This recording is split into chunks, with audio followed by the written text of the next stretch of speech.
Welcome to the Lounge Lizards podcast. It's so good to have you here. It's a leisure and lifestyle podcast founded on our love of premium cigars, as well as whiskey, travel, food, work, and whatever else we feel like getting into. My name is Gizmo. Tonight I'm joined by Rooster, Puba, Senator, Pagoda, and Bam Bam. And our plan is to smoke a cigar, drink some scotch, talk about life, and of course, have some laughs. So take this as your 114th official invitation to join us and become a card-carrying lounge lizard. Plan to meet us here once a week. We're going to smoke a New World cigar tonight, share our thoughts on it, and give you our formal lizard rating. We revisit Oliva in a different line.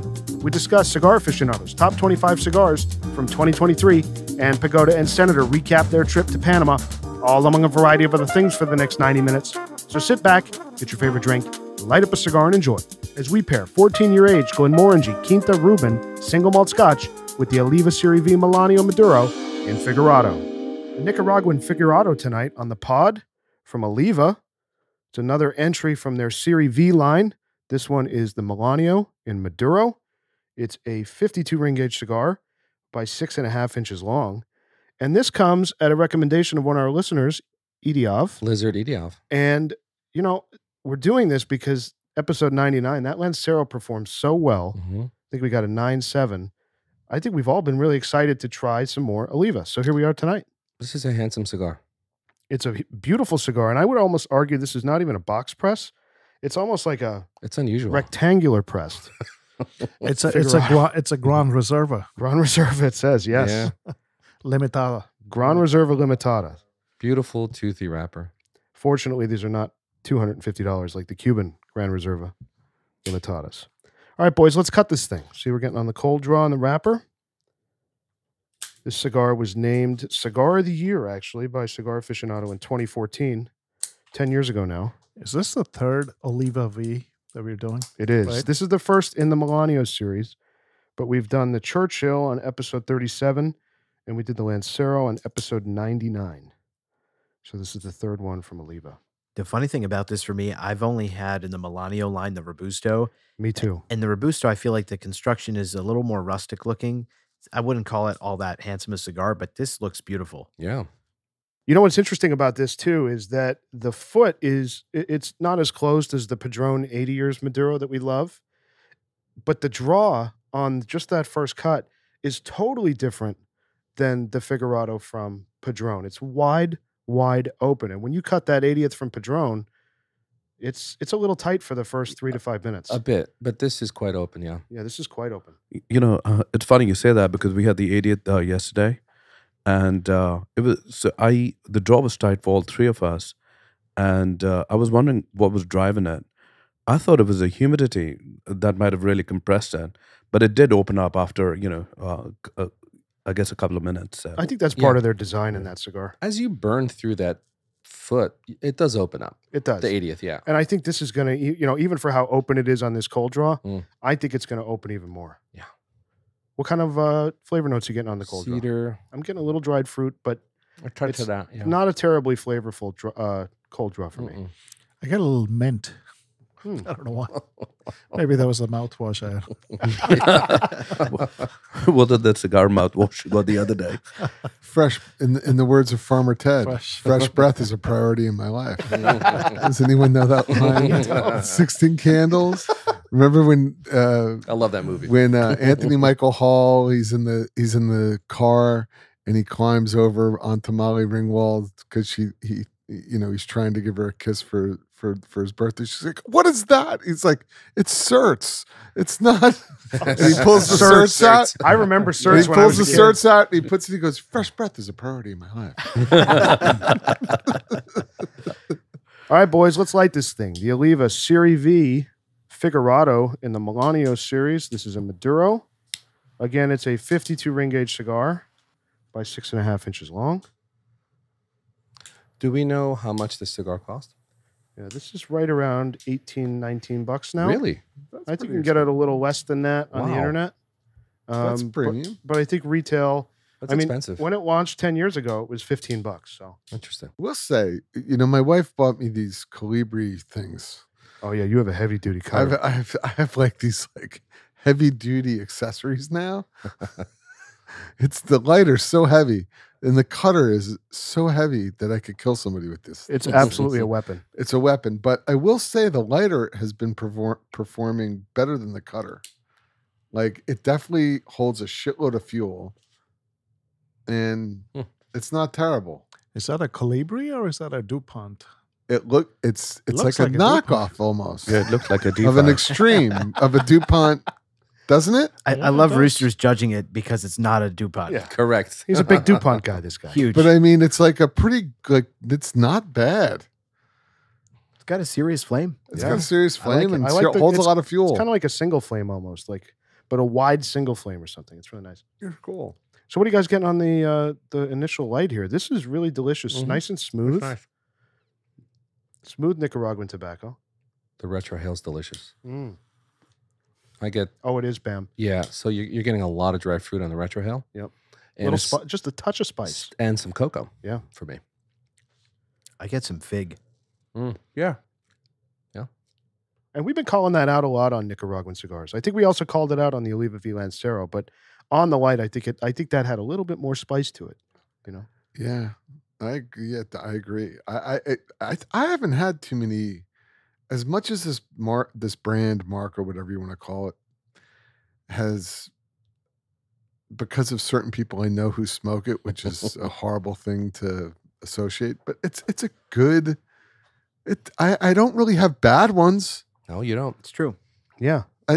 I've never smoked an Oliva V and been like, this is shit. Mm-hmm. The only one I actively dislike actually is. But I the haven't had a Melanio lot line. of them. It's the Melanio line and the Robusto.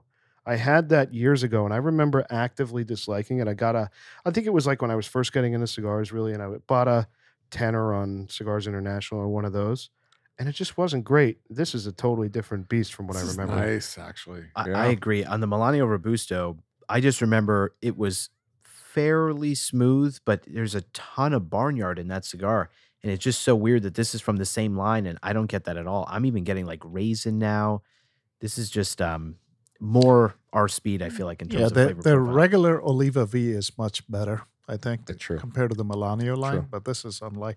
This feels a lot like a Padron 80th. It does. does. Yes. I agree. In your hand, it's almost like if the band, even the band, the colors are like Yeah. very similar. So, true. so wait, Burgundy and gold. So right? is the Melanio? Wait, explain something. So is the Melanio Maduro? What was the line you spoke of that you didn't like? It's the Melanio in He's saying it- general. So the Robusto and Melanio, like Senator said earlier, we weren't fans of that. But the regular Oliva V, like the Churchill and other Mhm. sizes, The Those are good. Lancero. like we did Yeah. the Churchill on the pod, which Well, was okay, right. No.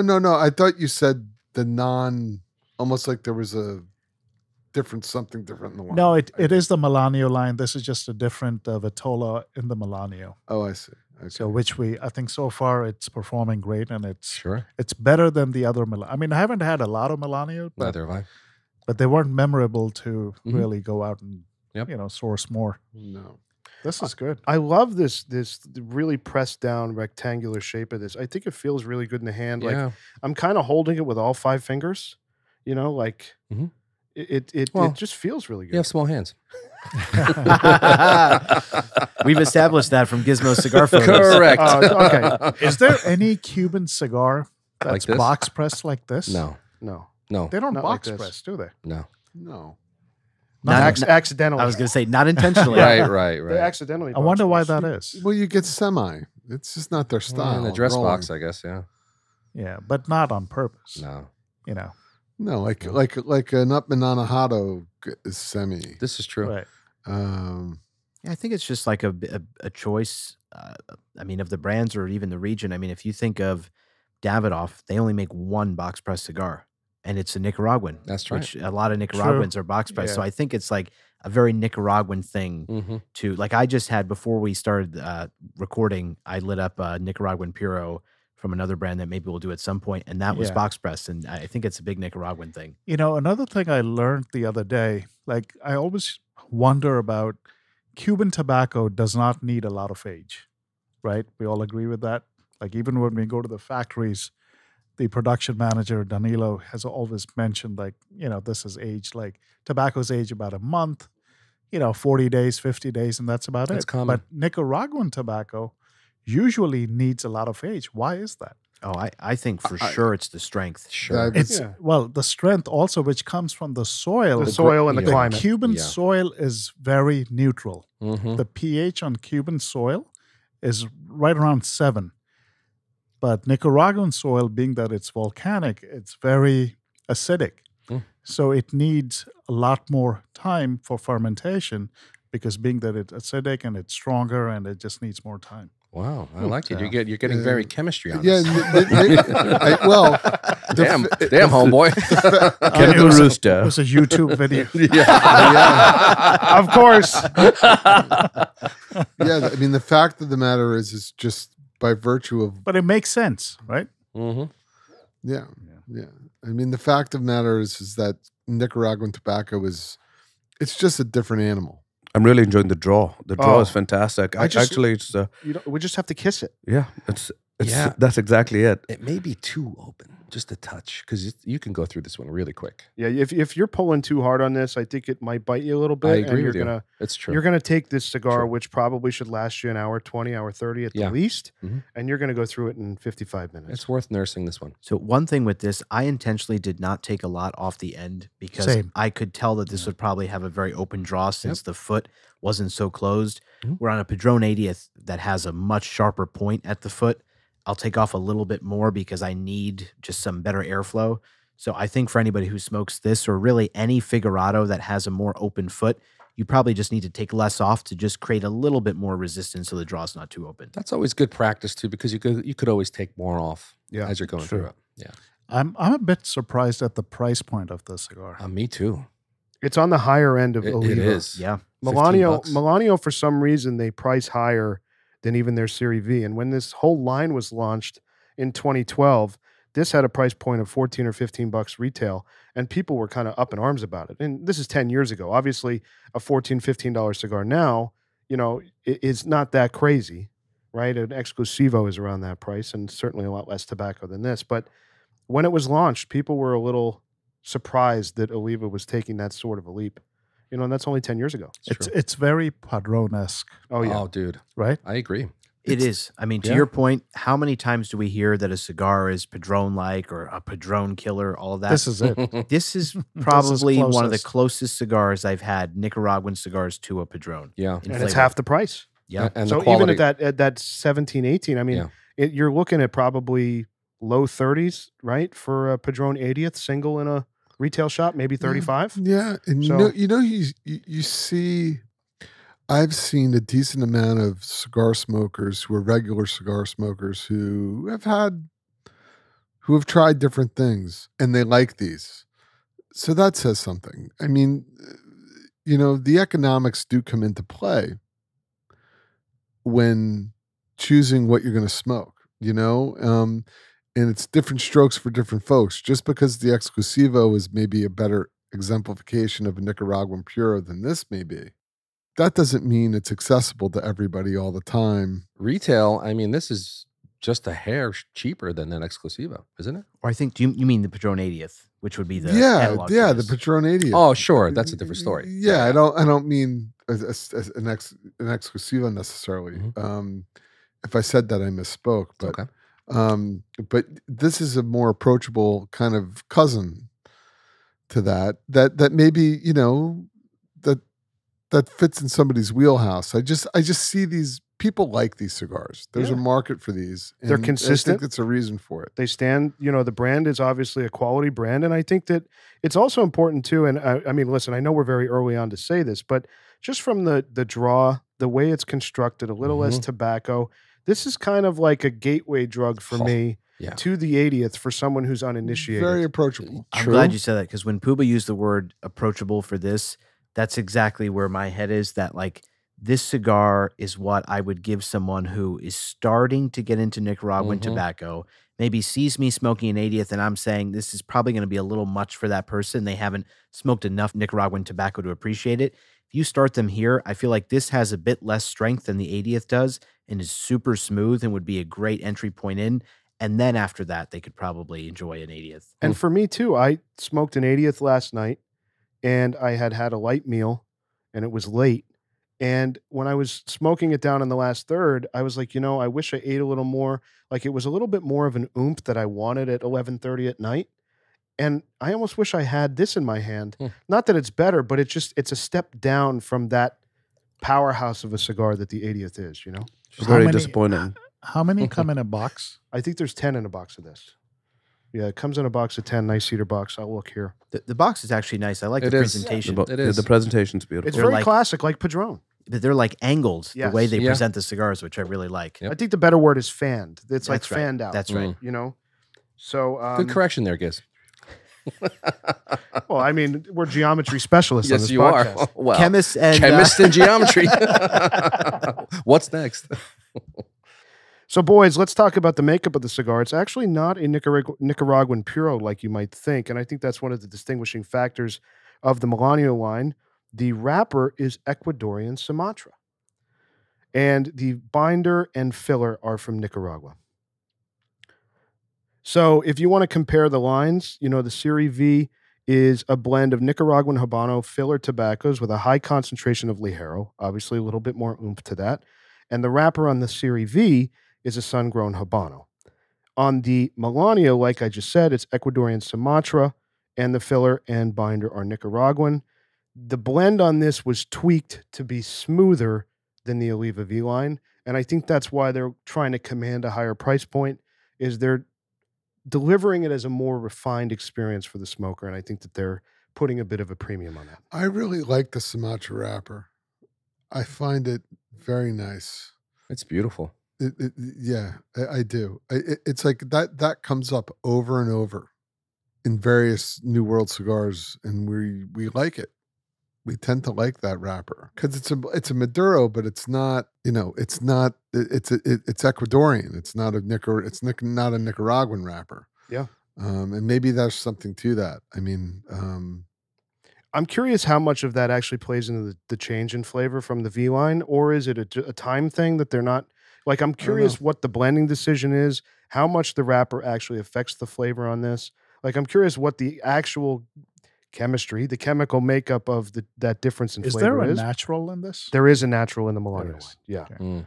So let's go through some of the other Vitolas in the Oliva V Melanio line. They have a Churchill, which is the same size as the Oliva V line.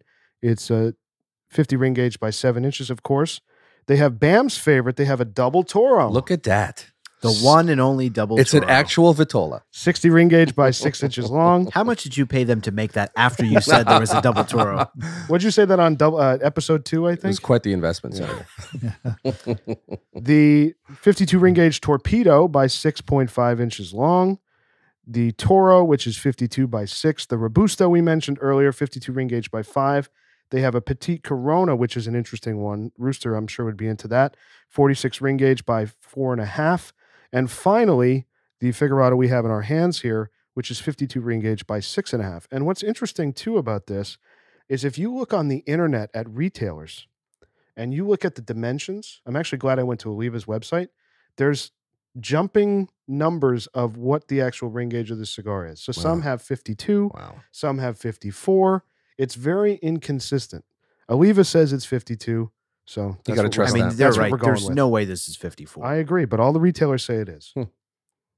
So a couple of the guys in the room just got back from Panama. Pagoda and Senator were just there Panama. doing a little secret cigar trip, industry trip. How was it? What's the takeaways? Well, Are we allowed to excellent. tell? Oh, yeah.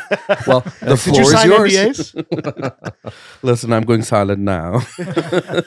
No, it was excellent. It's Panama is one of those cities, which I've really come to like. I think it's one of those cities which gives you a part of the New World experience with skyscrapers. You know, it's very Miami-like, I would like to think, right on the water. And then they have an old town as well, which is also very beautiful, with a lot of historical, at least the facades in front.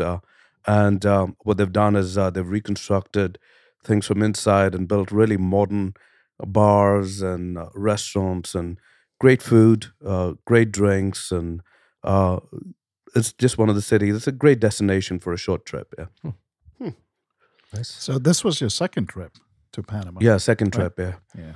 and spent New Year's there. It was excellent with a few good friends, and just had an excellent time. Great weather. Great weather. That's It's awesome. It was in the 80s. It does rain on and off, typically around 2 or 3 for whatever reason. But they're passing showers, and they'll come and they'll go. Nice. It's very, And very tropical. yeah, Yeah. Very Florida-like. Yeah. yeah, and wherever you're standing, you could see water from whichever part of Panama you may be.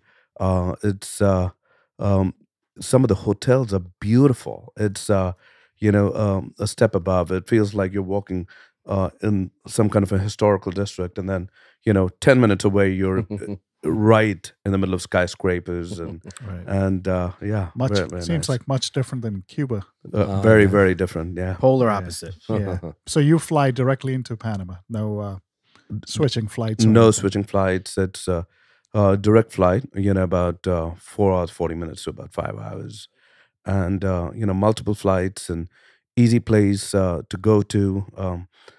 It is a little expensive during December, but otherwise they're reasonable flights. And the hotel we were staying at had a casino. There are a lot of casinos out there.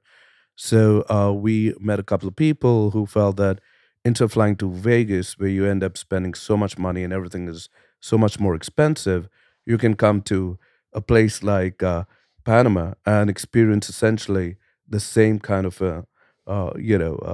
like good food, gambling. It's like a lot of things. Panama has a lot of things to offer. How And are the people? people are friendly, Friendly. reasonably friendly, but you come across people from all over the world. It does have, it seems like over 100, 200 banks. Every building is a different bank, which you've never really heard of. And the skyscrapers with big signage, and so you do have a lot of international community over there. Yeah, just overall a great vibe. That's great. So, I mean, for me, I had no idea what to expect because this was my first time visiting. Obviously, Pagoda's been there twice. I was blown away. I mean, it's a weird place. And I say that because it is so westernized and like American, like you wouldn't expect. I've never been to any Latin American country where, I kid you not, there are more American fast food chains in Panama City. And by the way, when we keep saying Panama, we're talking about Panama City, Panama. There are more American fast food chains in Panama City than I've seen in any major city in the U.S. It's insane. We saw, I mean, the obvious ones, McDonald's, Burger King, Subway, all that. There's Carl's Jr. There was an What? Olive Garden in the airport. Well, that's if you want to get great Italian. That's where you go. Oh, it's excellent. I couldn't believe it. Their currency is the U.S. dollar. Wow. It's probably the easiest place for an American to travel in Latin America and not have to feel like it's a big culture shock or they need to adjust and exchange currency or, know an extensive amount of Spanish to really get by there. You don't. So I was just very confused when I mean, the airport experience, I'm just looking around like, why is there an Olive Garden in the Panama airport? This doesn't make any sense. So Comfort food. yeah, I mean, it's just, it's odd. And then you go to like downtown Panama City and like Pagoda said, I mean, there are skyscrapers everywhere. The development in that city is insane. The amount of money that's just been poured in Wow. and invested. And it's not even just standard skyscrapers. I mean, I have this one photo. You guys have to see this. This is probably one of the coolest skyscrapers I've ever seen. And all of them, honestly, are like very intricately designed. Let me just pull this one up. Are you going to show the twisted building? Yeah, you know exactly what I'm talking about. Exactly. Yeah. Senator, I mean, do you think the unlimited breadsticks is a catalyst for this economic development? Look at this building. Look how cool this looks. Oh, that's crazy. It's like a twister. Oh, wow. Look at that. It's like a drill. I'm curious, Bam, as an architect. That's what- quite expensive to build. Yeah. Is- That is not a cheap building. Not at all. Wow. So just the whole downtown is really cool. And I Wow. think one of the other things that I was surprised and I think is a merit there, you visit certain countries, like you visit Cuba, you visit Puerto Rico, you visit really any of these, you visit Colombia, like most people in Cuba are Cuban, right? The locals who actually live there year round. Most people in Colombia are Colombian. You visit Panama and it's like this melting pot. You meet people who are locals and live there from Colombia, Panama, Venezuela, Cuba. I mean, just all over the place. So for me, it was just very cool. Like, I feel like, we're in the New York area and we're used to kind of a melting pot of a city. And to have that there was just really unique. It was so fun. Like every time we're in an Uber and, we're talking to the cab driver, asking where he's from, every time it was like a different country. You get in a cab in Cuba, where are you from? Cuba. It's a very simple answer. Yeah. You know what to expect. I have never met a person from Panama. Neither have I mean, I. I work with a lot of Latin American people, but nobody has ever said, I'm from Panama. That's unique. I also know someone that retired. They didn't have kids. A couple that I used to work with. They retired early 50s, sold everything, and they moved to Panama City, and that's where Oh they my live. gosh. I do know someone from Panama. Wild story. So when I was in college, this was my senior year when me and a lot of my friends had kind of checked out and we knew what we were doing after and we were kind of done with college. There's this thing called the faculty club where basically it's this very nice, like any member club that only the faculty can dine and drink at. So there's like a watering hole for all the faculty. We somehow, a buddy of mine, kind of found his way into this place and ingratiated himself with this woman named Cynthia, who was the bartender there. And she would let us as undergrads sneak in and drink there all day long. And they made amazing cocktails. And everyone around us, it was so funny. We were going there so often, like there'd be no tables in the this garden room they had. And the staff would literally just make people move their tables, bring in tables from another room in the center of the room. And like, we'd all just sit there and drink. It was awesome. But this woman was from Panama, the most hospitable, kind woman I have ever met in my life. And having been there, I can't say that we met a ton of Panama nationals or Panamanians, but we did meet some, and they were incredibly nice, super kind. So I feel like the culture of the people there is Cuban-esque, honestly, in terms of like the hospitality, which is really nice.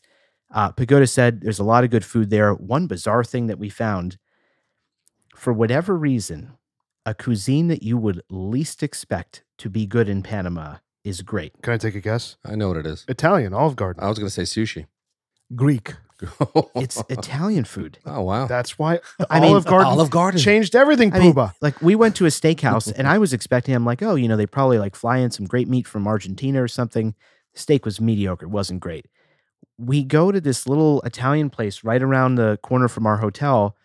And I think we were there for lunch and like got a Caesar salad, something simple. Like how bad could they make a Caesar salad?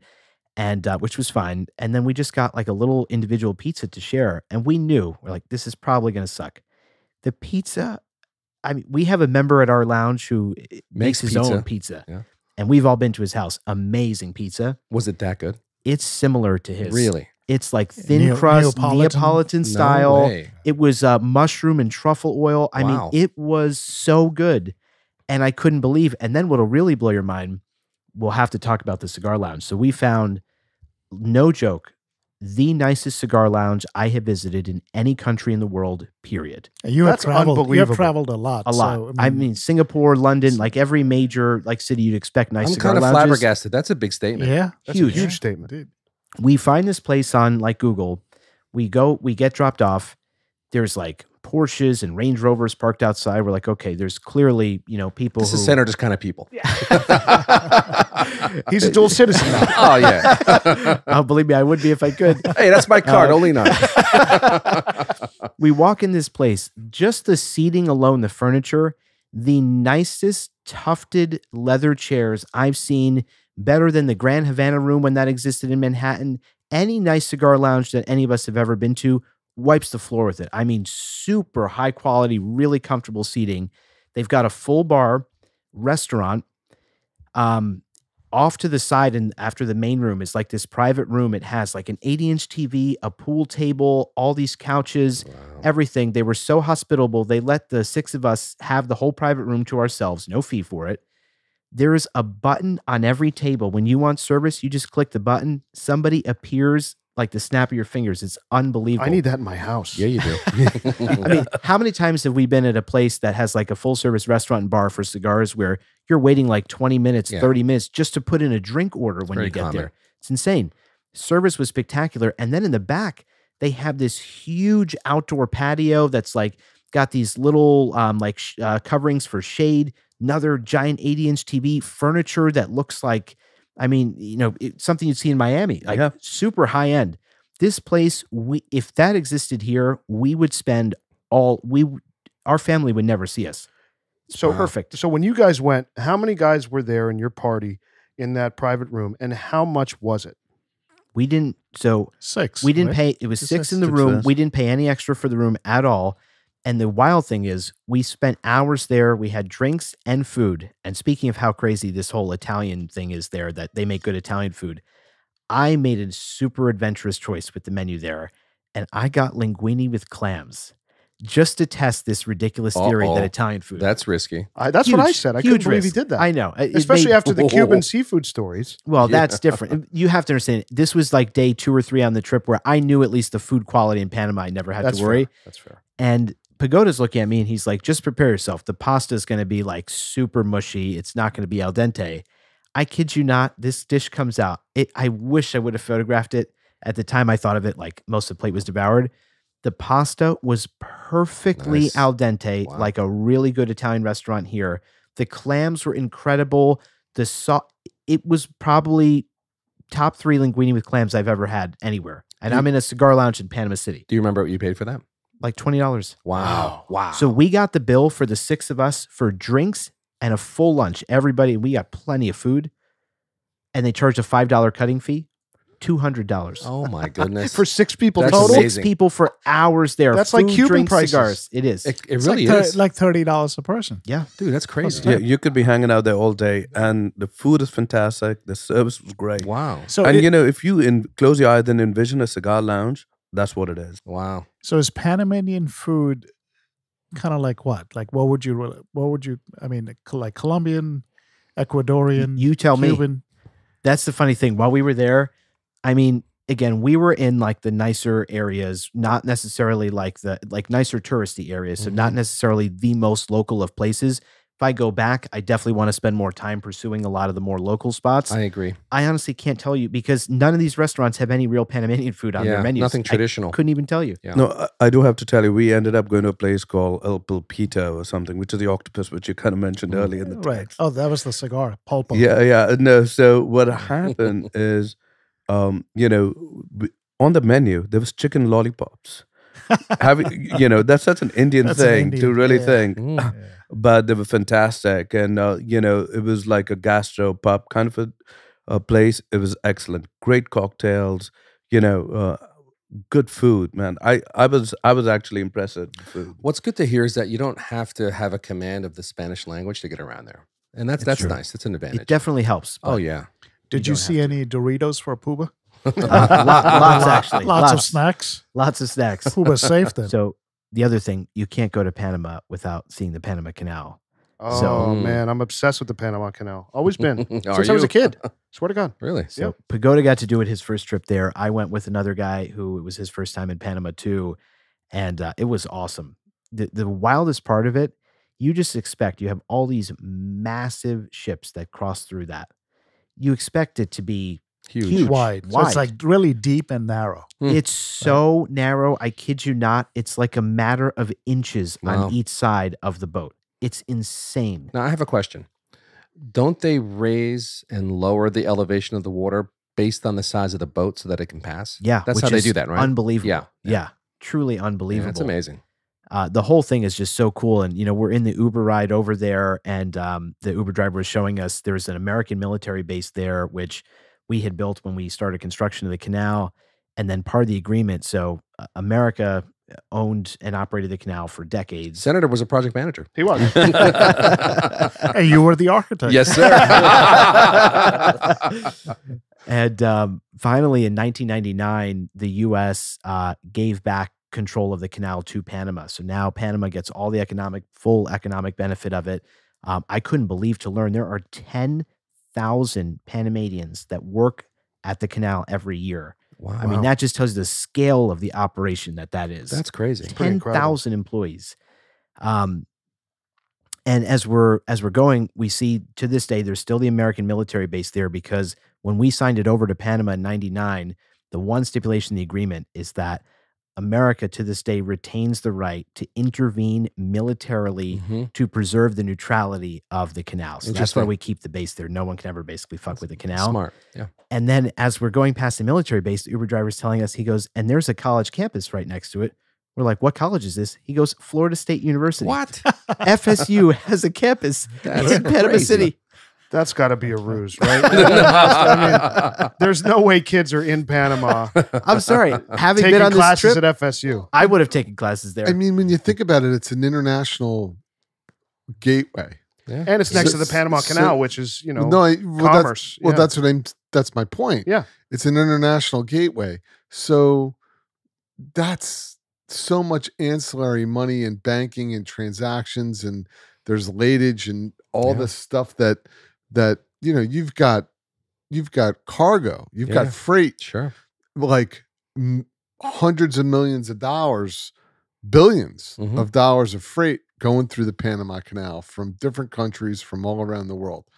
All of that, and it's not like, I think the senator's point, like it doesn't happen like, hey, I'm at the Panama Canal. We're just gonna like cruise through the fuck through here. Hey, can I get through, please? You know, right? Like Here's my easy pass. like, you know, this is vessel XYZ. You know, whatever. We're coming through. There's, you know, they probably have to refuel. There's things they have to do to get through there. Do you know how long Do it banking. I mean, you know, so all those banks and all that, it's an international commerce hub, I guess is what I'm trying to say. Oh, for sure. Do you know how long it takes to get through the canal for No. these ships? No. On average, 10 hours Wow. to cross through the canal. That's Wow. amazing. How long is it? So that's the thing, you know, when we were at the Miraflores locks, and it's this lock system they created, and so there's multiple of them. So when you're at one, you look at it, and we watched a full giant ship cross through it, which was amazing. But you see it, and you're like, oh, that took what, like 30 minutes? That's not so bad. But there's many of these that they go through, and so Wow. over time, it amounts to 10 hours to pass through the full length of the canal. That would have to be stressful for the captain, don't you think? Well, this is actually what's crazy. The captain doesn't have to worry about it. So they get tugged through it.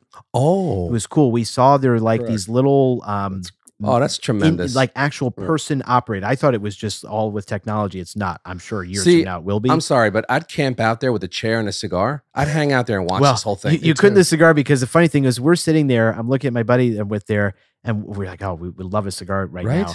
But then the funny thing is this massive oil tanker is coming through next to cross. Oh, you can't And they're smoke. the largest no smoking signs I have ever seen. I'm not kidding. I have the photos. It like spans the entire width of this boat. That's got to be God knows how many feet. Just no smoking anywhere, Wow. because the amount of oil that's on that thing. Lizards are known to break rules. That's true. But I mean, as you go through these locks, even in smaller canals where you have to keep going through them, there's all kinds of people on shore who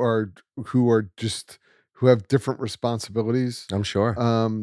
in terms of making sure. I mean, it's not a wide canal, so if you got a big ship coming through there, there's really big consequences if everybody isn't communicating. So even in smaller locks, it becomes it's amazing how big of a boat can get through a small lock, and you go, wow, like, and they have to raise the water, lower the water, Sure. raise the water, It's lower the fascinating. water. It's nuts. I mean, Yeah, it's, you know, what's funny it's is an like- engineering miracle. It is. it is. It's an Like- engineering miracle. It is. I mean, we watched. So after you go to the observation deck to see the canal, you then go downstairs and they have this huge IMAX theater, and you watch this IMAX video on the canal that Morgan Freeman narrates, and it's so Of wild. course. Yeah, I mean, I the voice of God. great what voice. doesn't he narrate? Exactly. I love that guy. You watch this video and they talk about the origin of it. Of course, the French first tried to build the canal there and failed. And what's wild is it was some stat like 10,000 Frenchmen died just trying to build that, and they were unsuccessful. And then the U.S. bought the rights to it for pennies on the dollar because they thought this is impossible. And we got very fortunate that like we had brilliant enough people to be able to figure out how to do it. The whole thing is just unbelievable. America. America. I mean, And Teddy, by the way, you Teddy watched- Roosevelt was a big part of it. He was the president who initiated the development of the canal. Yeah, I mean, he was a real naturalist and did so many things that were just amazing. Yeah. I mean, To your point, in the video, they show initially there's not much progress being made by our country in building the canal. And Teddy Roosevelt is so hell-bent, we are not going to fail. This thing's going to get built. Hmm. He flies himself down to Panama, is at the site, going up to you see video footage of this, going up to people and asking like, what's going on here? What's going on there? And told them whatever it takes, this has to be done.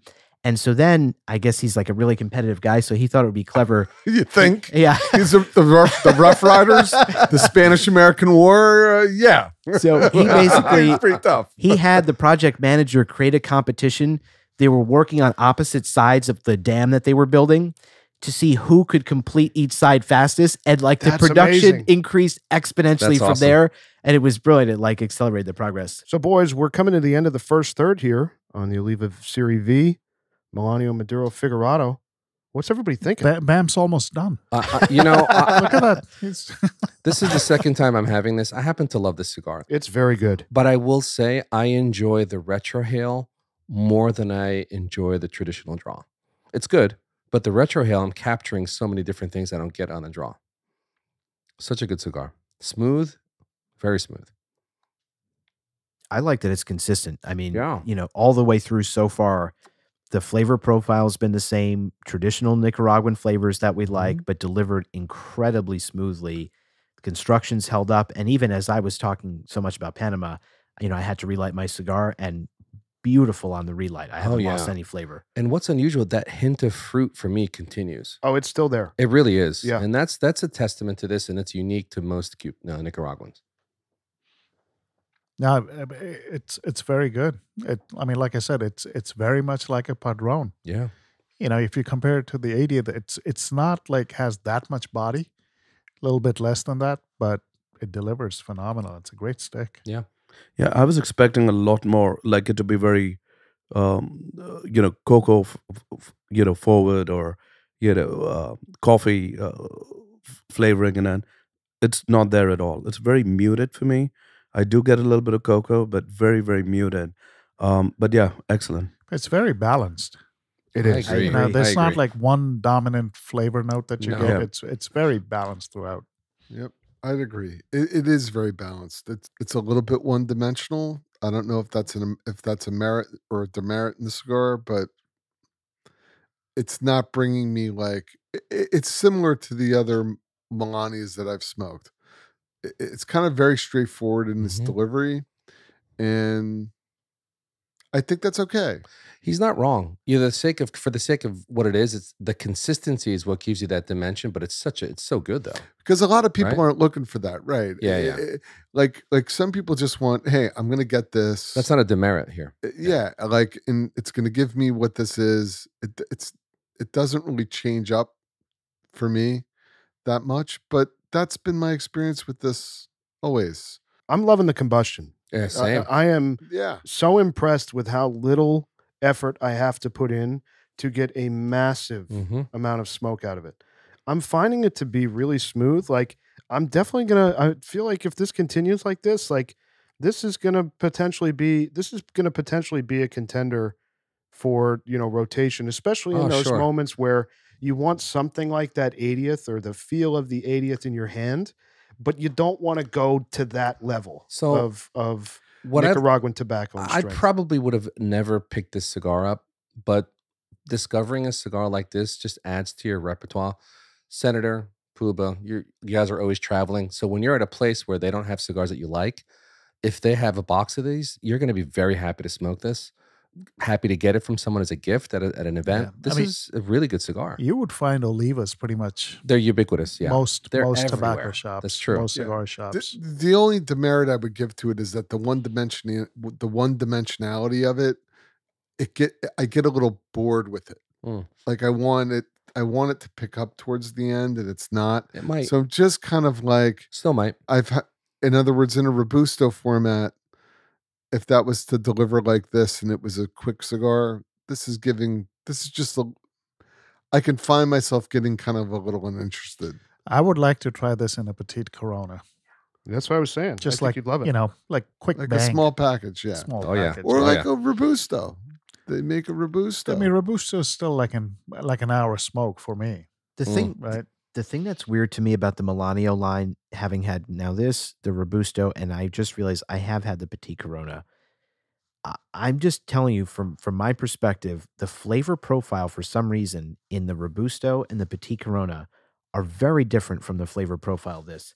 Like those cigars have a lot of barnyard. I don't get any barnyard in this. They do. Which is my jam. Like I don't get any in this. I'm not a big barnyard guy. If it's going to be in a cigar, I want it just very little, subtle in the background. I don't want a ton of it. And on both of those other Vitolas, I get a lot. Like I get on this like raisin and dried fruit. I don't get that much dried fruit from those others. I get more like cedar and just a dash of cocoa. No horsefoot in that? You're a very urban guy. You're not very rural. You're Correct. right. You're right, because I've had a number of the Robustos and they're not, the blend is different. Yeah. Because I have a friend who smokes these Robustos, and he gives them to me all the time, every time I see him. And I'm sure you feel like you're sitting in a barn as you're puffing away on that thing. Well, it's not like you're like, oh my God, this is bad. You're just like, I'm not going to pursue it, Right. but I can totally smoke this right now. It's not offensive in any way. It's just not great. I would love to see a cigar blended with some Cuban and Nicaraguan tobaccos somehow. Oh, That would be fun. that'd Right. be We'll work interesting. on that. Yeah, The we'll work on Nicaraguan that. tobacco with the strength. That could be and the first lizard and then- Vitola. and the nuance of the Cuban tobacco. Yeah, dude, That would we'll be get incredible. like Arnold and Sly. We'll like fly into Cuba with like some of those dudes, you know, like what was The that movie? Commandos. The Commandos. What was the movie with all the tough guys in it? Oh, yeah. I know The what you're talking about. Expendables. Expendables? The Expendables. Yeah, we get them. Yeah. We get those guys to come down. Covered up. Covert up. We fly in with like a C-130. We land it. Then we get all these polones. We get all these piles. We haul them onto a plane and get out of there. I The can State, see, the State Department's going to love this whole thing. I can see Gizmo with camouflage Fly right- paint on his face. I already need it going with, through with his night Customs and goggles, Border night Patrol. vision goggles, sneaking through the factory. It's not the war of pigs. It's like the war of polones. Cigs. The war of The war of cigs. cigs. All right, boys, let's talk about our pairing tonight. We have the Glenmorangie, the Quinta Ruben, 14 years old, single malt Scotch. Okay. Never heard of it. Picked it up in the. You've never had this? I've never had it. I've actually never had Glenmorangie in my life. Oh, wow. So I'm actually really excited to sip it. I haven't even sipped it so far tonight. Wow. Okay. So 14-year aged, single malt. You've never had the Signet, What's that? Senator? Well, I have, of course. Oh. What's Yeah, the But I Signet? don't think he had. That's Oh. like their highest. Yeah. One of their higher. I've end. had that. I've had I this. mean, it's well delicious. known. Oh Yeah. yeah, delicious.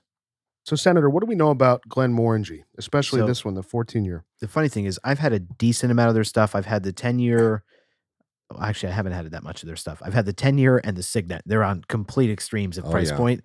And now this. But what I didn't realize, I mean, I know Glenmorangie is a very well-respected brand in Scotland, but they have a 180-year history. So they've been around a long time. It's amazing. They were founded in 1843 when William Matheson acquired the Morangie Farm, was the original name, and then converted it into a distillery and named it Glenmorangie. In 2004, the distillery was bought and is now owned by LVMH, Louis Vuitton, Moet Hennessy, who owns like everything. The distillery is in the Highlands region of Scotland, and their claim is that they have the tallest stills in all of Scotland, which is why their Scotch tends to be like lighter, more delicate, and fruit, a little more fruit forward than some other Scotches. The stills are crazy. They're 26 feet tall and 17 feet wide that they distill this in. And fun fact, the giraffe has long been a symbol of the distillery because their stills are the same height as the average adult giraffe, Wow. 26 feet. which I That's never pretty knew. cool. That is cool. And like they're even serious about it. They like started this whole giraffe conservation project, and they do a lot of good work on that. Glenmorangie uses a bunch of different cask types to age their scotches, and this story actually fascinated me. So all of their products for any of the different lines, the 10, 12, you name it, they start by first being matured in white oak casks that are manufactured from trees growing in Glenmorangie's own forest that they own in the Ozark Mountains of Missouri in What? the U.S. Are you serious? Crazy. That's amazing. Then it gets better. So the new casks are left to air for 2 years before they lease them to two distillers that use them, Jack Daniels and Heaven Hill, for them to mature their bourbon in for 4 years. After they're done maturing the bourbon for 4 years, then they give them back to Glenmorangie, who uses them to mature their scotch in those barrels. So their original 10-year is made exclusively in those ex-bourbon casks. All the higher expressions, the 12 and beyond, they're initially in those ex-bourbon barrels, and then they finish them in different casks that are either previously used for wine, port, or sherry. Interesting. So they're big on finishing for all their higher age expressions. The scotch that they make is entirely, all the ingredients they use are from the plot of land that the distillery's on, which is cool. That's pretty cool. They have their own spring where all the water they use comes from that spring. This is a grower scotch. It pretty much is. Yeah. Gizmo has learned. Shouting back to Glenmorangie, That's the grower right. champagne we did. I am very impressed. I'm getting intimidated by you and your knowledge. And then just finally on their bottling. So they have their own bottling plant in Scotland that not only bottles Glenmorangie, but also bottles all of Ardbeg, another scotch. So pretty cool history. We haven't done Ardbeg. We should do one of them. It's an extraordinary history, actually. Yeah, that's Wow. That's a rough one. Oh, Ardbeg. Oh, Ardbeg. Yeah. Oh, You know, I have some. I'll bring it. It's undrinkable. Okay. perfect. Can't wait. Is it peaty? Yeah, super peaty. Oh, Yes. okay. Beyond. So I was really confused by the name Quinta Ruben. Oh, And I I- left this out. Yeah, and I found what it is. So Well, explain that, and then I'll give you a little more. So Ruben is a Gaelic word. It's derived from a Gaelic word meaning ruby, and Quinta is what they call an estate in Portugal where they grow the grape for port. So Quinta Ruben is ruby grape for port. So the funny thing is, and I imagine a lot of Scottish folks probably hate that this happened, when LVMH bought Glenmorangie, they first of all, they redesigned the bottles to these like curvaceous bottles, which I actually think the bottles It's look beautiful. really nice. Yeah, it's And very nice. when you see the Glenmorangie Signet bottle, I'm not kidding. It is the single nicest looking bottle of scotch I've ever seen. I love the shape. It's true. It's almost It's like a curvy woman. it's like a curvy woman. Yes. Bam Bam approved. So that Bam was Bam's going to give this a 10. that was the first thing they did. They changed the bottles, and LVMH. I mean, this is Louis Vuitton and every major high end alcohol. They know obviously how to brand and market these products. So that was step one, and then step two, their aged expressions used to be like anyone else, just the 12 year, the 14. They added these fancy names, the Quinta Ruben or whatever it's called. There's the La Santa. Every one of them now has this like fancier name that I think they thought would just make it a little more marketable, make it sound higher end. But a lot of these names are frankly very divorced from Scotland. So I think a lot of Scottish folks were probably pissed. This is a Scottish product. Why are you, giving all this credit to Portugal or some of these other countries? And we even see some French influence there, which it's a French company. So I think that part was a little controversial, but they nonetheless have preserved, I think, a lot of their history, which is great. Do we know how much this bottle is? Yeah, so most places like Total Wine, that anyone in the U.S. probably has one somewhere near them, it's $65. For a 14-year aged expression, that's quite a good price. It is, and I think Yeah. they do a lot of volume, so they can be pretty competitively priced. I get a lot of orange peel in this. I'm curious to say, Citrus. not citrus. You got to cut his mic. That is citrus. Orange Okay. peel is not citrus. I get just a, Oxygen doesn't oxidize. What's going on here? hey, that was last year. A hint, just a hint. All right, go ahead. So I always love reading the flavor notes that the pairings come with, because they're always so, verbose and kind of over the top. So they say here that Dr. Bill, who's their director of whiskey creation, Dr. Bill, was born with a taste for adventure, and with this single malt, he sought to create a whiskey as unpredictable as his travels. Quinta Ruben is a whiskey journey into the wild, a dark and delectable forest, where the wind whistles with gusts of peppermint and dark swirls of chocolate can happen at any moment. I feel like I'm reading Willy Wonka.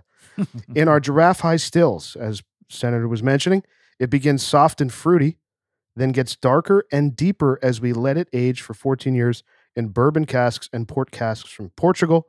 The finished whiskey is a thicket of voluptuous flavor combinations, walnut and black pepper, mandarin orange, bam bam. There you go. Wow, he nailed it. Oh! There you go. Nailed And it. melted marshmallow. You missed that one. Yes. Oh, Dark chocolate. I'll make sure I look for it next time. Dark chocolate bar and peppermint. Like stepping into a chocolatey, minty, orange unknown. There you The go. journey is as delicious as the destination. Hmm. Very dramatic. So has anyone had this without ice tonight? I have not. I had a little ice in it. So I had this neat. It for a 14-year aged spirit, it's a little tough to drink without ice. With the ice, it's pretty enjoyable. I agree with that. Yeah. I took a couple sips without ice, and It's tough. it had a bite, Yeah, but with ice, it opens up, I think, really it does. nicely. It does. It's interesting. It's different than it has a different flavor profile than anything that I've had in a long time. Agreed. I'm not sure how much I like it, but I don't hate it. There's nothing offensive about it. It's just I actually think, as kind of ostentatious as the description is, it's not that inaccurate. I mean, I agree. you know, The only thing I'm not getting is the peppermint and peppery. oh, I'm getting a little of that. I'm not getting that. I get a little bit of mint. No marshmallow. I get a little bit of the mint. I don't get all that citrus. It's a little bit like confused. And maybe that's because I just like a sherry forward scotch, and that's kind of what I'm into. Or on the other hand, like a Talisker, where it's just a more balanced, peaty Peat scotch, scotch, yeah. you know, where it says what it is. I don't know what this is. No, I think it's fair. I mean, the funny thing is, having only had the 10-year and the Signet, and I'll just scrap the 10-year because it's a very basic standard fair scotch. There's no complexity there. But the Signet, when Puba said, I feel like I've not really had something like this. There's not necessarily something to compare this to. It's just different and hard to kind of figure out or make sense of. The Signet, I have never had a scotch that remotely tastes like Glenmorangie Signet. It is literally like drinking espresso. It is just, when you open that bottle and smell it, it's straight espresso. Yeah. Really? I've never had a scotch like it. And what I'm realizing, even in drinking this, like this amalgamation of flavors is pretty distinct. Like, I don't think any of us would compare this to, this is similar to some other brand. No. It's yeah, not. it's not.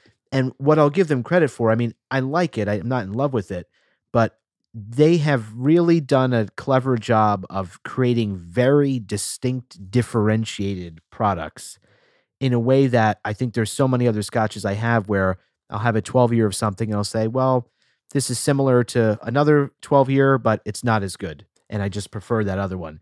For me, this is just like this flavor profile, which is fairly complex And unique. is unlike anything else, and I Yeah. like it but don't love it. But I would never, it's not competing with anything because it's really carved out something for itself, which is pretty cool. It reminds me of when we reviewed Little Rest. But Little Rest was so much more elevated than this in terms of its refinement and delivery and uniqueness, that the Little Rest was it was an elevated American Scotch experience, Or not American single malt. American single malt experience, that you didn't really have a spirit like that, but it was so much more refined than this. Oh yeah. I agree, but it's a good comparison in that's it's a unique, brand that like- also carves out something very unique Yeah, and different. that's a good Unique catch. and different, it's like, this is definitely unique and different. The Little Rest was unique and different, but so much more elevated. I'm not trying to do an A-B rating. I'm just saying this is a little bit out of left field for me. I've never really tasted a scotch Mhm. that's got a flavor profile like this. I don't love it, but it's interesting. Mhm. I could see how somebody could. So, whether it's a merit or not, who knows? I think that it's differentiating, which when it comes to single malt scotch, that's tough to do. It really is. I think it's a big time merit that it can differentiate itself. Yeah. I also Yeah. saw that it's 92 proof. It's 46%. Is really? it? Yeah. Yeah. Wow. So it's a little higher proof than a lot of the scotches Which that we're explains used to. why the ice is needed. That Yeah. does. Yeah. When I saw that, I was surprised because I only had a few chips of ice, but it doesn't drink hotter to me than with the ice anyway, than a lot of the single malts that we drink, but Yeah. it's a little bit higher. Oh yeah. No, I mean, I'm just surprised because there are some higher proof scotches that with ice still have much true. more of a That's bite true. than this does. This I is mean, true. with ice, this is super smooth. very Yeah. It smooth. is. Yeah. And it's enjoyable. I'm not going to turn it away if someone offers a glass to me. And I think Same. it actually is pairing quite nicely with this, I would say medium full cigar we're smoking tonight. So when I saw online, I was kind of researching this as I was, prepping for the episode, I saw that other Scotch and whiskey drinkers, when they talk about Glenmorangie, they point to this one as being the best of the lower end core line, like the 4 or 5 that they make that are pretty standard and available, not the Signet that we discussed earlier, which I think is a whole nother ball game. But they said that this is their favorite. So that's why I grabbed this one today, So boys, what are you guys thinking about the cigar right now? But we're about halfway through here. I think I kind of agree with Puba on this one. It's starting to get a little boring. Yeah. It's like the same. I mean, I think I would enjoy this cigar in a shorter format. Like the last third, to me, it is kind of becoming boring. It's like too repetitive. Okay. I'm looking for more strength. I'm not getting that. Well, if you get to where I am, I'm a bit further ahead. It does pick up a little bit. I will say, though, in terms of the flavor profile, I think I'm in agreement with Puba and Rooster in that, I think the challenge that this cigar has is they've done such a good job of making this so smooth and so approachable that because it doesn't change a whole lot and the flavors are there, but all very kind of subtly playing together, you're left wanting more or something more interesting. So it's easy to get bored because of that. Where if this were punched up a bit more, you might not be as bored as I think we are late in the game with this cigar. Right. Or if it was a shorter format, right? Like the first third of the cigar up to the halfway point, I think it was very enjoyable. Yeah. But now it's like kind of like I'm looking for something more and I'm not getting it. But it's still consistent. Oh, it is. Right? It's all of it. I mean, it's all the same. It continues to carry through. It continues to carry. It's but consistent, you're looking for but more. it's a little bit of demerit maybe in the cigar. Okay. At this point. Okay. Giz, what are you thinking? I actually am really enjoying it. I for what it is, I'm loving the smoke output. I love how it feels in the hand. I think, as Senator has called out on previous episodes, I think the fact that it's one-dimensional isn't a problem for me in where I would kind of place this in a rotation or where I would choose to smoke it. I'm enjoying it. If it's one-dimensional and if that dimension is enjoyable, I can't say that I won't smoke the cigar again. I just can't say it. Yeah. I'm but I understand what they're saying. I'm fine with what they're saying. I totally but for agree. Me, this is a cigar that's working. I get what they're saying. Initially, it was very reminiscent of the 80th, where the draw was excellent. Yeah. Like Giz said, you would kiss on it and it would just blow really well. As time has progressed, I've found that my draw has become a little bit more resistant, which I don't mind. Don't get me wrong. The cigar itself has become extremely soft, and I'm not sure what's driving that. Mine is wide open, by the way. I agree. Mine too. Agree. Maybe take another little cut, Maybe, yeah. as you're getting down. And and even in terms of the flavor profile, I think from the very beginning I felt that some of the flavors were a bit muted. I'm seeking something more. Got it. Yeah, it lacks a level of sophistication. At first, in the first third, I'm with it, but the second half of the cigar, you're just kind of like, eh. Well, here's my question. Let me ask you a question. You said the word sophistication. When I'm picking up the cigar, when I look at the cigar, when I think about Oliva, I'm not thinking about sophistication, and I'm not expecting sophistication from this cigar. I am in 100% lockstep with you. I'm expecting value, yeah, and I'm expecting a good quality cigar. Good quality constructed cigar, Yeah. and a good smoke output, good combustion. Yeah. That's what I'm expecting. So I understand the format maybe would kind of lead you to think, especially next to a Padron 80th, it's sophistication. That's sophistication all day. I don't think this was designed to be but that. for what it is. Yeah. Yeah. I mean, Right? I think everybody's making, for me, very valid points in the sense that I don't disagree with anything Giz said there, but I also don't disagree with Puba in the sense that because this cigar is a larger format, it just, to satisfy someone, even if it's meant to be a value, it's just going to need a bit more to hold your attention all the way through. That's fair. And I think that's why, like, we keep talking about, like, Rooster's suggestion of this being in a shorter format, like, that would keep all of our attention. I think what everyone here said, the first third, Puba himself said, the first third, I was there with it. It was the second half that it lost me. If this were shorter, we would all be there. But because of the size of it, even though it's meant to be a value, it just is going to need more to hold your attention all the way through. Right. Yeah. And by the way, only smokes sophisticated cigars. I know, Rooster. You're a connoisseur. Connoisseur corner. So like I said, boys, this cigar was named Cigar of the Year 10 years ago now by Cigar Aficianado. number 1. Hmm. Got a huge rating from them.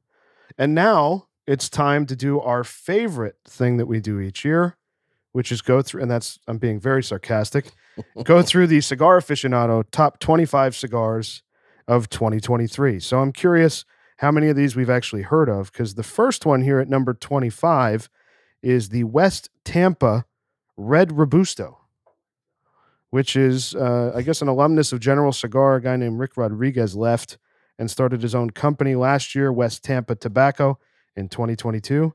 And that is listed as number 25 on the list. A Never heard of it. 50 by no, 5 Robusto, Nicaraguan. Only available in Tampa. West Tampa. Number 24 is the Padilla Miami 8 and 11 Churchill. So I like seeing a Churchill on there, of course. 48 ring gauge by 7. Same makeup almost as this, filler and binder, Nicaraguan wrapper, Ecuadorian Sumatra. And they make them in the United States, which is pretty cool. That's number 24. Number 23, we did this one on the podcast. First Cuban on the list, the Rafael Gonzalez Corona de Lonsdale, Oh, yeah. which was a 48 ring gauge cigar by 5 inches. We did that on episode 105, and we gave it a flat 8.0. They gave it a 93. So 13 points higher than us. First Cuban on the list. So that's cool. Here we go on a pronunciation. Number 22 on the list is the Osgener Family Cigars, the Bosphorus B52. 52 ring gauge cigar by 5 inches. Similar makeup, Nicaraguan filler, binder, Ecuadorian Nicaragua, and the wrapper is Ecuadorian. This guy is Tim Osgener, who ran CAO for quite some time. So that's his new brand he just founded. This one I'm surprised to see so high up on the list. Number 21, the La Flor Dominicana Double Ligero Lancero. I think wow. So we've never done that, but I've had that cigar. That is quite... It's a punch in the face, I've heard. It's very strong. I mean, in the name Double Ligero tells you that insane. It's going to be a strength bomb. I used to like it back in the day. You're talking about the chisel. The chisel, too, but I've had this as well. The chisel is also... The chisel is... that'll put hair on your feet. That's a 38 ring gauge by 7.5 inch Lancero from the Dominican Republic.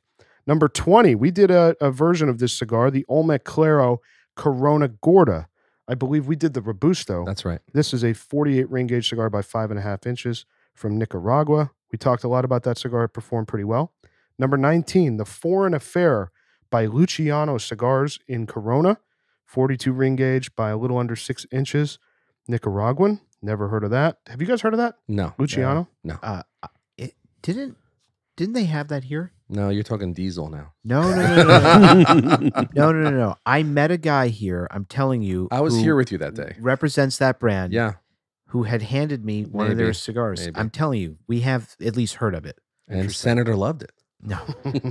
You liked it as much as the acid. Number 18, the Tatuaje, the first entry from Tatuaje on the list, Miami Havana Cazadores, which obviously borrows name from that cigar we love from Tatuaje we've done on the podcast. Petite Corona. The Petite Cazadores. Oh, that's a great cigar. 43 ring gauge cigar by 6 3/8 inches, of course. It's made in the U.S. by Tatuaje, filler binder Nicaraguan, wrapper Ecuadorian, just like this cigar we have in our hands right now. Number 17 is the Nicaraguan Monte Cristo 1935 anniversary Edición Diamante Grande, which is a big that's a lot of 60 words. by 6. 60 by 6. All Nicaraguan. Certainly nothing close to the Monte Cristo from Cuba. 60 by 6. 60 by 6. The world's trending the wrong way, boys.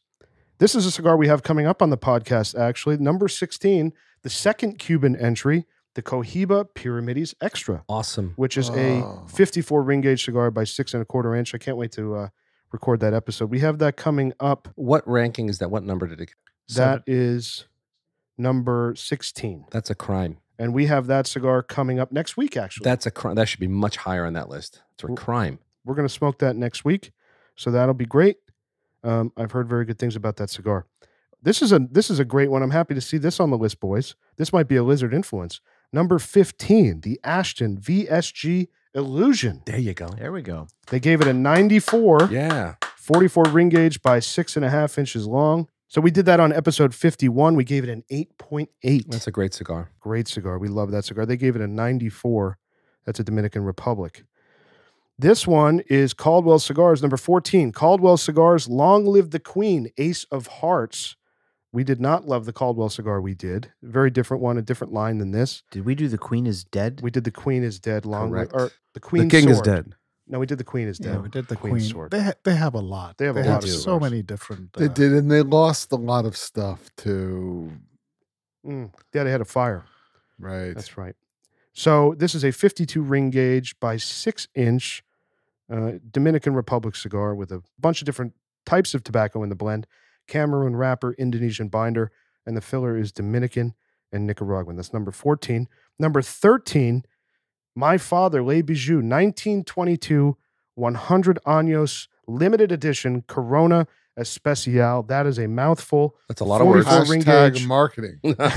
44 ring gauge cigar by 6.25 inches long. They also gave that a 94. It's just amazing that That's crazy. they're giving cigars this high in the list 94s. It doesn't make any sense to me. Number 12, another one that's a Nicaraguan version of the Cuban cigars we love, Trinidad Espiritu Series number 1 Bellicoso, 52 ring gauge by 6 1/8, fully Nicaraguan by AJ Fernandez and Altadis. I'm just curious. Has anyone had a New World Trinidad? No. And never will. No, I probably, that's not something I'm looking forward to. No. So we have the third Cuban on the list. This is an interesting one because it's a really expensive cigar.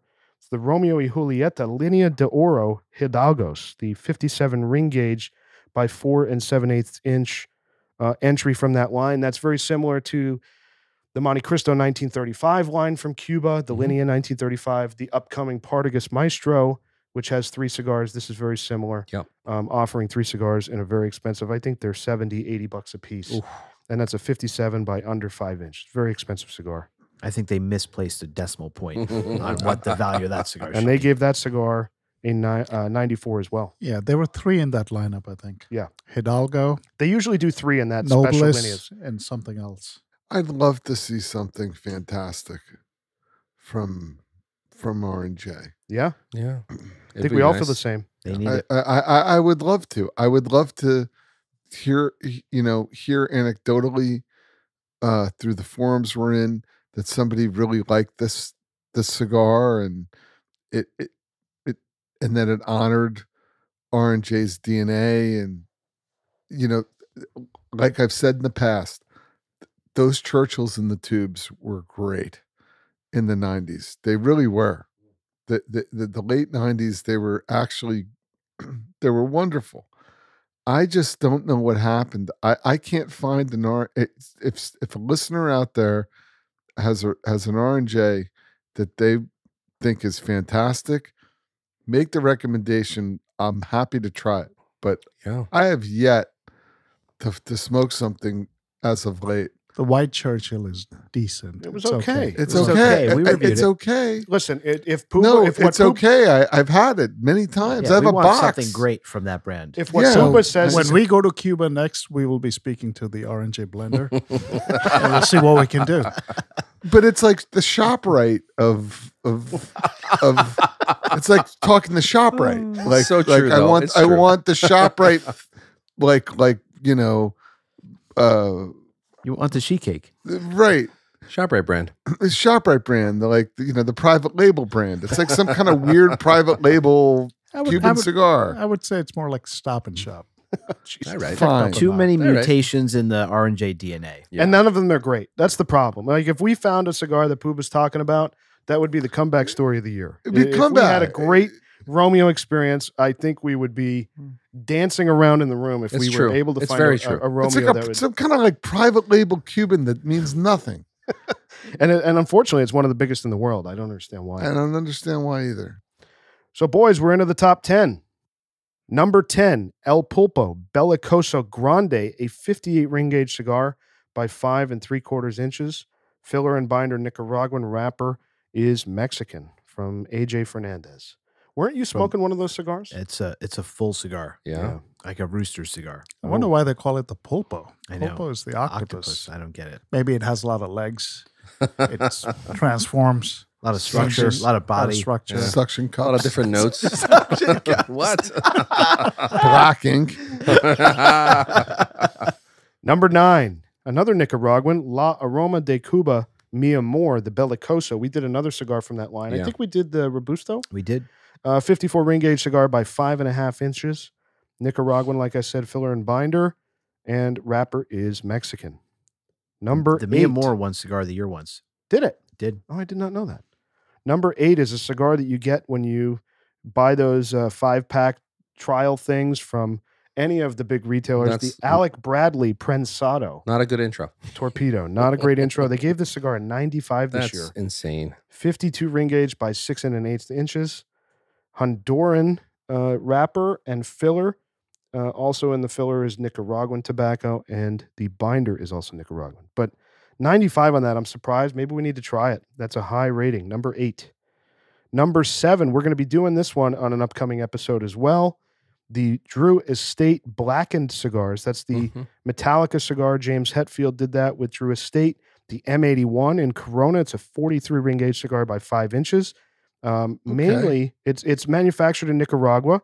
A lot of USA tobacco in this, so that might be pretty cool because we've had some good experiences with USA tobacco. That's true. Wrapper Mexican, binder USA and Connecticut broadleaf, filler Nicaraguan, and USA Pennsylvania broadleaf. That sounds good, actually. So we have that coming up on episode, I don't know what episode number it's going to be, but I think it's going to be in the middle of February. 43 ring gauge. Yeah, by 5. It's Corona. Nice. Pretty cool.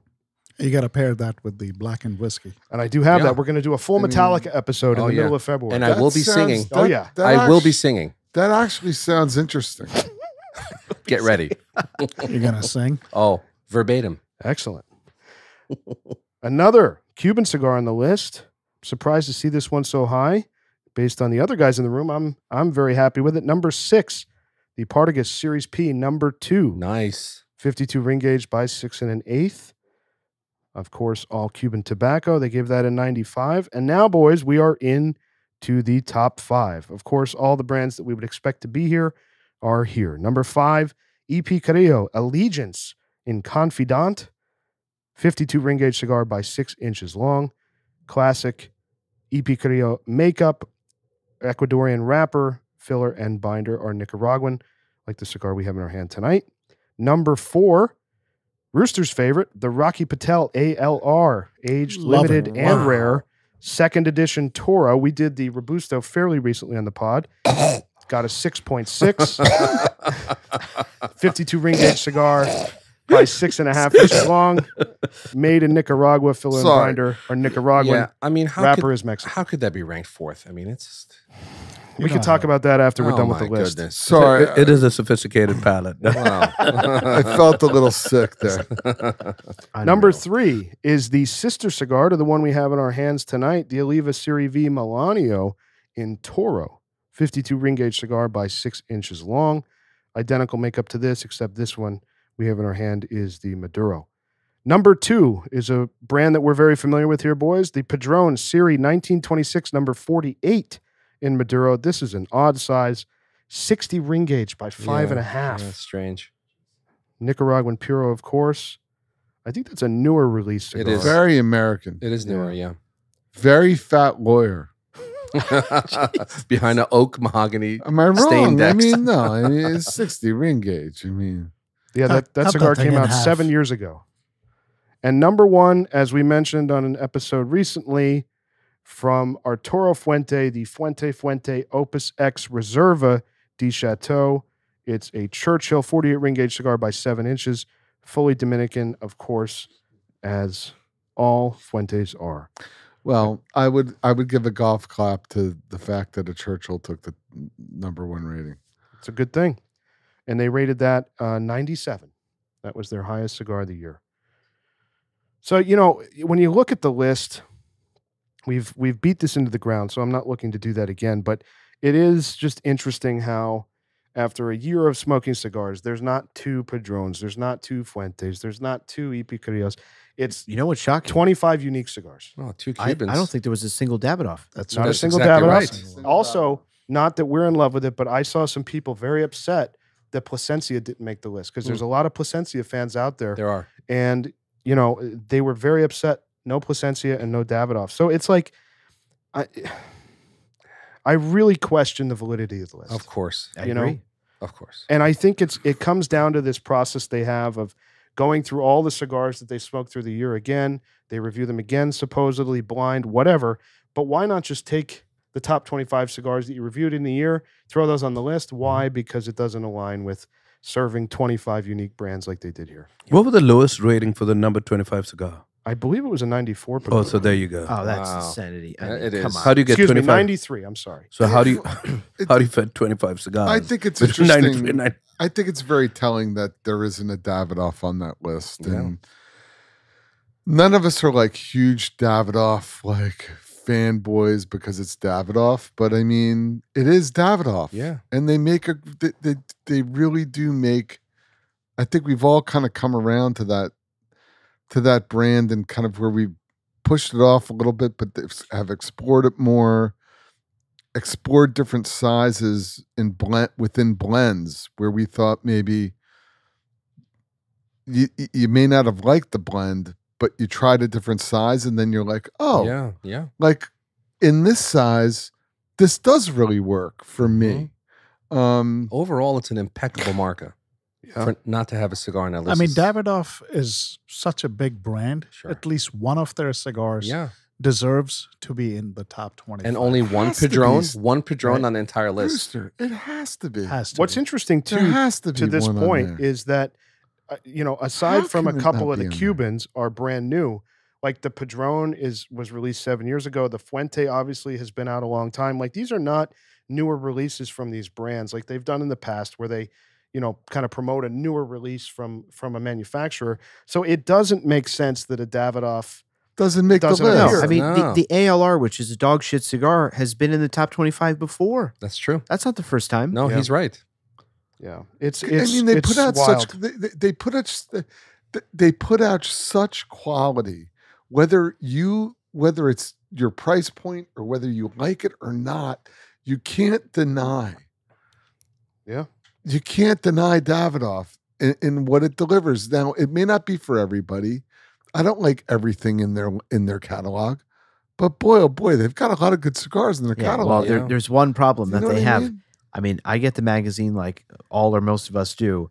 If you think of when you're flipping through those pages, There's no Davidoff. No ads. Davidoff. No Davidoff Davidoff. ads. I was just Ah, gonna there say you go. There's No no Davidoff Davidoff ads. You know, and it's all, and Rocky Patel, one of his cigars ends up in the top 5. I Yeah. think if you go back to the last, I don't know, maybe 10 years, there's always a Rocky Patel in like His at least maybe cigar- the top 10. His cigar was the runner-up last year to the Cuban. So then he was able to say that his was the #1 cigar that was available in the United States for an Right. entire year, Right. and he still made the top 5 It this year. equates to ad spend. Yeah, it It really does. I just wish. Here's what I would say. I wish that they would be a little bit more honest about the process.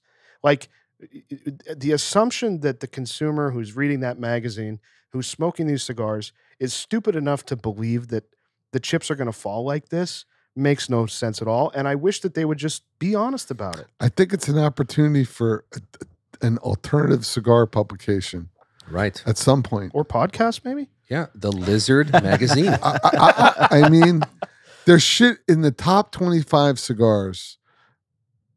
You're telling me there isn't one Davidoff blend or Vitola that makes it in there? Bullshit. Bullshit. They should be buying more ads. I I guess. mean, I'm not trying to be vulgar here. I'm just saying I'm calling BS. Yeah, you're right. The craziest thing to me, aside from Davidoff not appearing or Plasencia, is that it's 25 unique brands that somehow magically it just falls into place perfectly, yet they're smoking them blind and it's like, come on, just stop it. Stop it. But anyway, boys, that is the Cigar Aficionado top 25 list from 2023.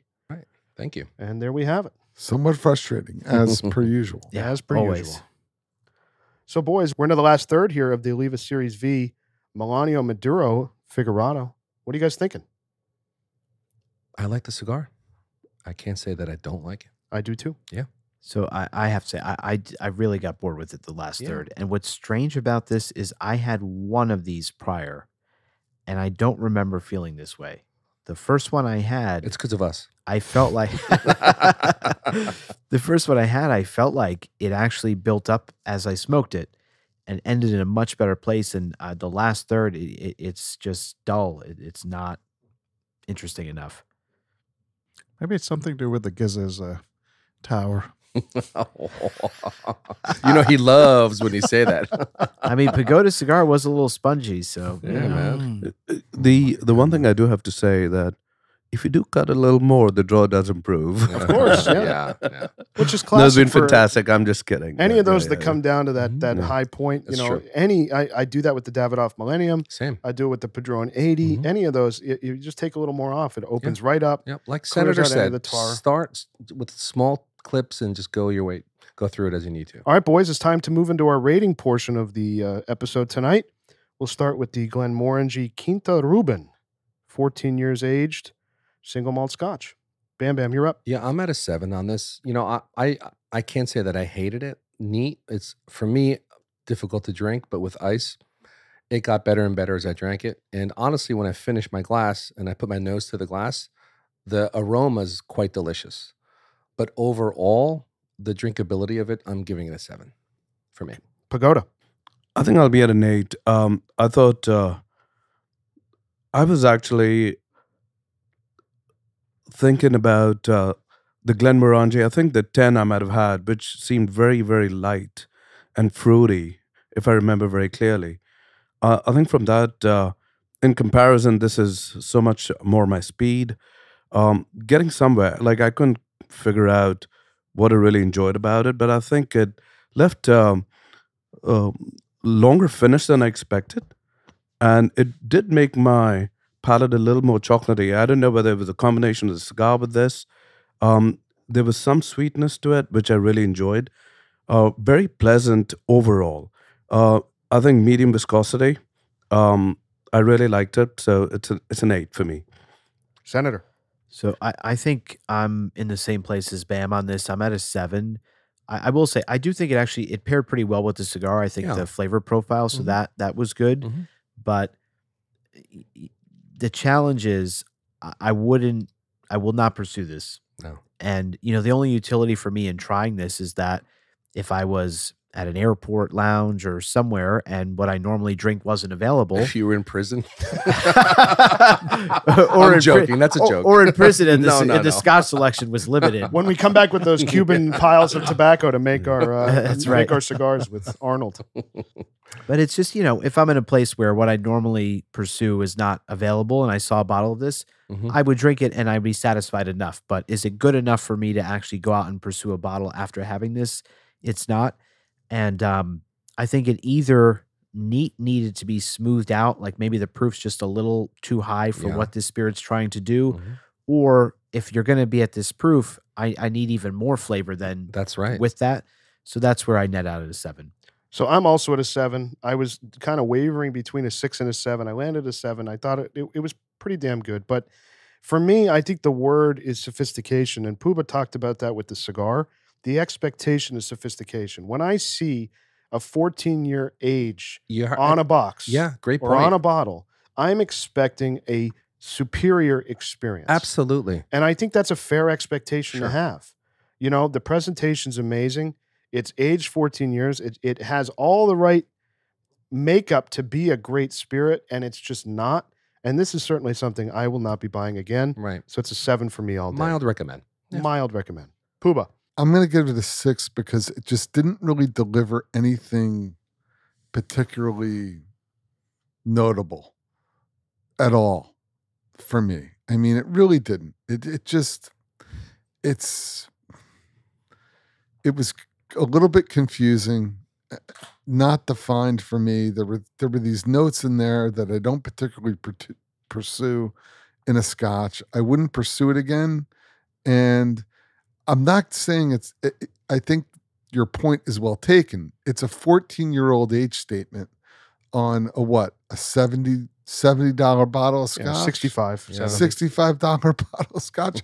I would enjoy a glass of Jameson over this much more. If you said a desert island, you can have this, or you could have a glass of Jameson Irish whiskey. I would choose the Jameson Irish whiskey all day long if I had to drink it for the rest of my life. Yeah. And I'm just, so for me, it doesn't hold up to what the price point, the age statement, and, you know, kind of what it's presenting itself as. So I'm comfortable with the 6.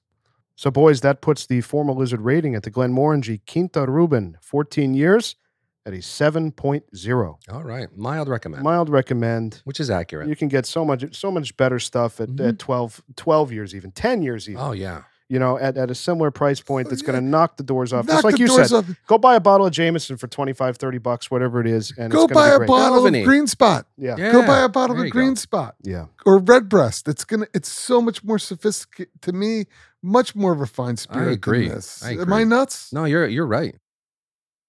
All right, boys, now it's time for the Formal Lizard rating on the Oliva Serie V Melanio in Figurado Maduro. Rooster, you're up. You know, on the start, on the light, this cigar was phenomenal.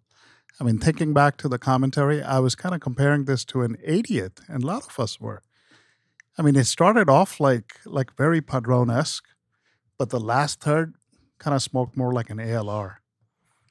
And so for that reason, the beginning was maybe a 9, and the last third was like a 7. So I'm at a 7. Okay. Puba. Yeah, I'm at a 7 as well. It's approachable. It's smokable. Put me around in a social situation, and it's gifted to me. You can smoke the whole thing from end to end, from whistle to whistle, and there's nothing offensive about it. So I'm not going to give it a 6, but there's nothing exciting about it. So I'm not going to give it an 8. Yep. So I actually am going to give it an 8. I am very happy with the cigar. It's certainly not a 9 or a 10. I didn't expect it to be. I don't think it was built that way. I think this is a cigar, when you want that kind of Figurado in your hand, you don't want to go as far as a Padron or something more full. You kind of want a pedestrian, Nicaraguan, great Experience. combustion Yep. experience, Yep. maybe on a less full stomach. You know, Yeah. you're in the car driving, you're not paying attention, whatever it is, a social situation like Puba said. You're eating a salad while driving. Yeah, your hands At are 70 full. miles an hour. Your hands are full. You know, it is what it is. You're paying a toll, eating a salad, smoking a cigar. It's perfect. Because that's not good. I'm not paying attention while I'm driving. This is true. I pay attention. Oh Plenty. boy, All right. we have an intervention. Rooster Dad. I'm very happy with an 8. You know, I wish it got to a 9. It just wasn't there from the start. I thought it was always going to be an 8 from the beginning. I wish it actually ramped up and got there, but it didn't. So I'm very happy at an 8. Senator. Yeah, so I'm disappointed just because when we started smoking this, I for sure was at an 8 or a 9, and I was just waiting to see how this finished to decide which score I was going to give it. But the second half really fell off big time for me, and I think Puba's commentary is very aligned with mine in that there was nothing offensive for me in the entirety of the cigar. Like he said, would I smoke it if someone gave it to me, or the example that we always use, if I'm in a cigar shop that I have to buy and they don't have what I normally smoke, would I pick this up and be moderately satisfied? Sure. But it's at a 7 just because I'm not going to pursue it. And I'm just a little bit also confused and surprised because the first one I had, and I don't know if it was just maybe it was my 4th cigar and I thought it was better than it was, but I just remembered enjoying this more. You were very So- enthusiastic at that time. Yeah. I'm bummed. It could have been a great cigar. Yeah. Pagoda. Yeah, for me, it's a 7.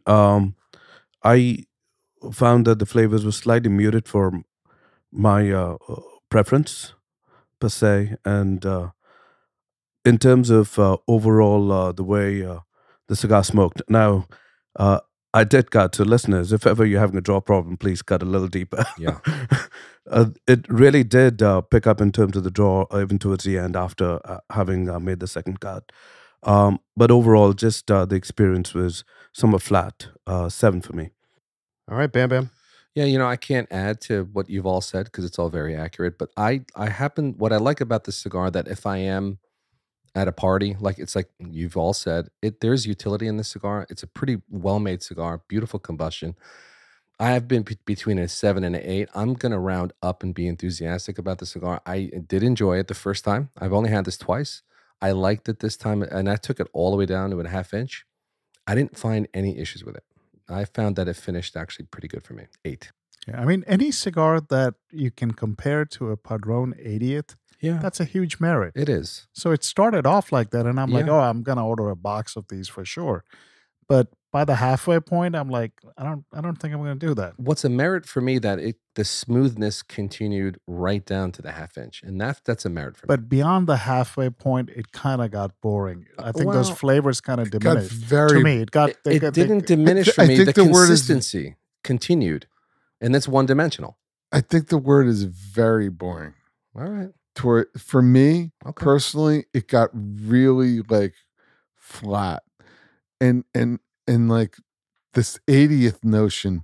Yeah, the first maybe third of the 80th you could compare Right. to this, but the middle third of the 80th is exponentially better Of course. than the middle third of this. Because it It's not builds. even in the Yeah. same Yeah, class. I don't think you can compare it. It's just not. And I just want to make a distinction. I think many of us have said that the cigar is consistent all the way through, which I agree with. But the problem is for me in the second half, sure, the flavor profile of what I'm getting is consistent. Nothing new or different is happening throughout Right. this cigar. But the flavor is getting muted for me in the second half, right? So the same profile, but I'm not getting as much of it as I was in that first third. And that's where I started to get bored, where I wanted to pick up as I'm smoking it. I don't want it to fizzle out. Mm. And that's what left me wanting a lot more. The middle third, but the middle third of the 80th is amazing. It's divine. Yeah. This doesn't even come close. It kind of it got to the second half for me, or the middle third for me, and it died. I mean, any cigar that's blended should start off and then it should build. As you get closer to the end, the cigar should build. Mm-hmm. It should not get muted. The flavors should stay. The notes, even if they don't change, they should build upon that, right? So the Former Lizard rating, boys, is a 7.3. So I got to say, and I want to talk what Senator was talking about, the first one he had. I want to point to that because I do think that the exercise we do here is a little bit under a microscope, right? I had a very similar experience to Senator. I was thinking that this was going to be high 8s, low 9s when I had one in the lounge. And I think when you're in the lounge, you're in that social situation, you're talking, you're drinking, you're having a good time. You're distracted. You're distracted. Yeah. When we come under the microscope here, it really reveals itself. We're really dialed in on these things. And that's where it almost ends up in a 15-point swing or 17-point swing of where I thought it would be. And I think there's a lot of value in that. 100% agree. But it's still a cigar that I think has utility here and there. Look, it's a mild recommend cigar. Yeah. So, boys, a great night tonight. Pairings could have been a little better. The Glenmorangie Quinta Ruben, 14 years, got a 7.0. It's funny using a Spanish accent when you're talking about a single malt scotch. And the Oliva Serie V Melanio Figurado in Maduro ended up at a 7.3, which was certainly a little disappointing, I think, for everybody in the room. And like we said, where it started, it could have been a lot better. Correct. All right, guys, great conversation. We'll see everybody next week. Keep smoking. Hope you enjoyed this episode. Thanks for joining us. You can find our merch store and ratings archive at our brand new website, loungelizardspod.com. That's loungelizardspod.com. Don't forget to leave us a rating and subscribe on your favorite podcast platform. If you have any comments, questions, if you want to reach out, say hello, tell us what you're smoking, email us, hello@loungelizardspod.com. You can also find us on Instagram @loungelizardspod. We really appreciate your time, and we'll see you next week.